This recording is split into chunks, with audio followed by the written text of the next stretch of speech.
भुन्टीले त्यति धेरै दुःख गरेर आफ्नो भूपेन्द्रलाई उपचारको लागि एकदमै दिनरात खटिरहेकी छन्, सेवामा दिनरात खटिरहेकी छन्। यो देखेर भुन्टीका दाइलाई फेरि एकदमै नराम्रो लागिरहेको छ, रिस उठिरहेको छ।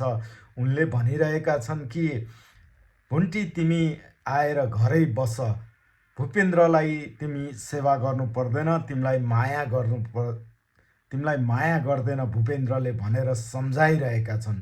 त्यो अवस्थामा भूपेन्द्र लाई म छोडेर हिँड्न सक्दिनँ भन्दै भुन्टी आफ्नो दाइसँग एकदमै रिसाइरहेकी छन् भने दाइ पनि यता भुन्टीको यो सोच देखेर एकदमै रिसाइरहेका छन्। भुन्टी आफ्नो भूपेन्द्रसँग यति धेरै माया गर्छिन् कि जस्तो सुकै म भूपेन्द्रलाई छोड्न सक्दिनँ भनिरहेकी छन्।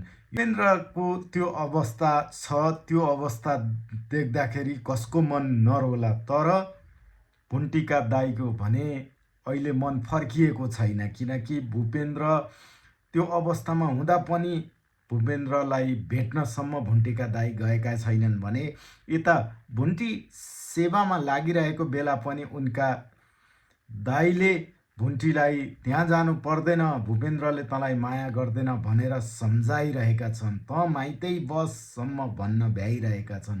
तर भुन्टी आफ्नो भूपेन्द्रलाई कुनै हालत पनि यो अवस्थामा मैले छोड्न सक्दिनँ भनेर भूपेन्द्रको पछि लागिरहेकी छन्। हो दर्शकवृन्द, हुन पनि यो अवस्थामा भूपेन्द्रलाई कसरी छोड्न सक्छिन् होला भुन्टीले? तपाईहरूलाई के लाग्छ? कृपया कमेन्ट गर्नुहोस्। को हुनुहुन्छ भुन्टी नियमित हेर्ने, उहाँहरूले पनि कमेन्ट गर्न सक्नुहुनेछ। तपाईँले कुन देशबाट कहाँबाट हेर्दै हुनुहुन्छ हाम्रो च्यानललाई कृपया सब्सक्राइब गर्नुहोला। फेरि अर्को अपडेटका साथ तपाईँहरूमाझ उपस्थित हुनेछौँ। अहिलेलाई नमस्कार।